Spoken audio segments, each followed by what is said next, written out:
আসসালামু আলাইকুম। আজকে থেকে আমরা শুরু করতে যাচ্ছি Google sheet basic to advance tutorial series. এই সিরিজে আমরা ধাপে ধাপে শিখবো কিভাবে একদম বেসিক টু অ্যাডভান্স লেভেলের শিট তৈরি করা যায়, একটা শিটকে কিভাবে ফরম্যাটিং করতে হয়, কিভাবে একটা শিটের মধ্যে চার্ট, ফিল্টার, কন্ডিশনাল ফরম্যাটিং এবং পিভট টেবিল ইত্যাদি তৈরি করা যায়। আজকে হলো আমাদের প্রথম ক্লাস এবং আজকে আমরা গুগল শিটের সাথে পরিচয় হব, তাই যারা একদম নতুন তারাও শিখতে পারবেন। চলুন তাইলে শুরু করে আমাদের গুগল শিটের এই যাত্রা।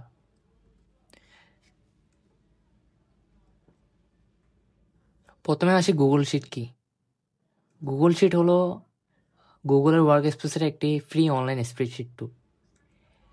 এটি এক্সেলের মতো, তবে ক্লাউড ভিত্তিক এবং রিয়েল টাইম কোলাবোরেশন সাপোর্ট করে। অর্থাৎ আপনি যে কোনো ডিভাইস থেকে ইন্টারনেট থাকলে ডেটা এডিট করতে পারবেন। এটার সবচেয়ে বড় সুবিধা হলো এটা আপনি একই সাথে একাধিক মানুষের সাথে এডিট করতে পারবেন এবং এটির মধ্যে আপনি শুধু ডেটা এন্ট্রি নয়, ফর্মুলা, চার্ট, অটোমেশন সবই করতে পারবেন। এখন আসি এর গুরুত্বপূর্ণ ফিচার্সগুলোতে। প্রথমত, রিয়েল টাইম কোলাবোরেশন করা যায়, অর্থাৎ একই শিটে সবাই একসাথে কাজ করতে পারবেন। এটা ক্লাউড বেস টু সেভ করে দেয়, তাই ডাটা হারানোর ভয় থাকে না। এটার মধ্যে পাওয়ারফুল সবগুলো ফর্মুলা ইউজ করতে পারবেন, যেমন sum, maximum, average, minimum, sumif ইত্যাদি আরও অনেক। আপনি এখানে চার্ট আর গ্রাফ খুব সহজে তৈরি করতে পারবেন।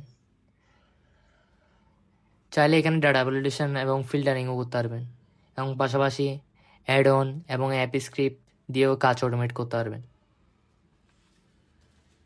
এরপর আসা যাক গুগল শিটের সব ব্যবহারের সুবিধাগুলো।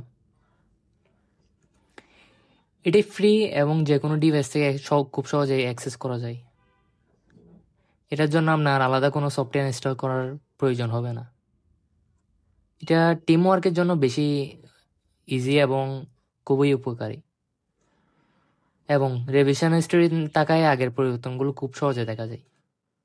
এটার মাধ্যমে আপনি খুব সহজে এখানে গুগল ফর্ম, ডক, স্লাইড ইত্যাদি অ্যাড করতে পারবেন।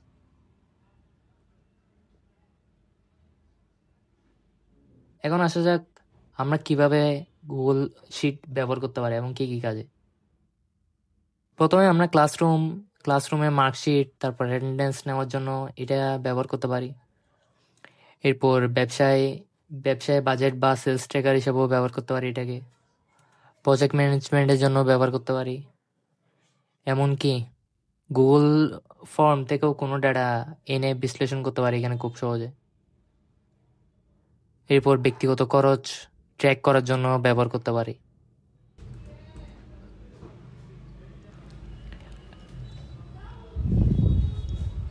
আজকের মতো এতটুকু। ভিডিওটা যদি আপনাদের ভালো লাগে এবং যদি একটু হলেও কিছু শিখতে পারেন, তাহলে একটা সাবস্ক্রাইব করে দিবেন। বাকিটা আল্লাহ হাফেজ। দেখা হচ্ছে আবার নতুন কোনো ভিডিওতে। আসসালামু আলাইকুম।